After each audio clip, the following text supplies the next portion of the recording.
Calls are growing to have disposable vapes banned from our streets, with the Scottish Government due to publish a review in the coming days. Alongside health concerns, there are worries about how hazardous they are when incorrectly disposed of. The most likely cause, for example, of a major fire which destroyed a recycling plant in Aberdeen last year. Well, Australia went even further on already tight restrictions on e-cigarettes last month, which will see them become available by prescription only there. Doug Mutter is a leading manufacturer of vaping products in Edinburgh. He's in favour of a ban, but worries that it could come with issues. See much what we've seen in Australia, a huge burgeoning black market of illegal and unsafe products being available. So for me, yes, there should be a ban on disposables that we would support if there are proper punishments and policing put in place to enforce the ban and ensure that a black market doesn't bubble up. Well, Laura Young is a climate activist and environmental scientist who has made it her mission to get disposable vapes banned in Scotland. So far, she's managed to persuade 23 out of 32 local authorities here to agree to clear them off the shelf if indeed the law changes. Laura, good evening. Thank you very much for coming in.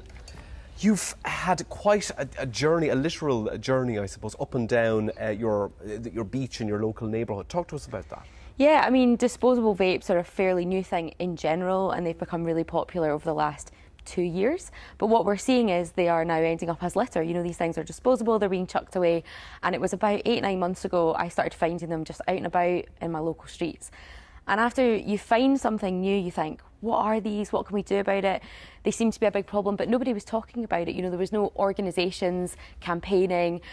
Our local representatives didn't really seem to know what was happening. And so I started having conversations, and now we are obviously 8-9 months on and we have a full-blown campaign. We've got lots of Scottish councils on board, and next week, by the end of June, we expect the Scottish Government to be releasing a big report on the impacts of these things. So we've seen a lot of action, and that's because across public health and environment, disposable vapes particularly are causing a lot of problems. And how big are these problems? Because I've started to notice them if I'm out walking.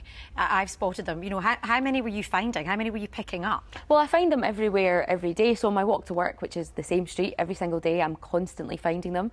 But then also you can go to a beach and find a whole bundle of them in one go. I also went to Camperdown Park in Dundee, where I'm from, and found a whole bunch after the big weekend that was there. You know, so there's lots of them happening. But we know that across the UK we're selling millions every single week.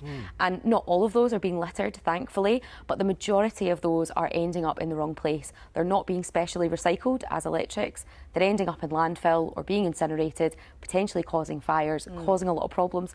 And of course, just wasting all of those precious resources.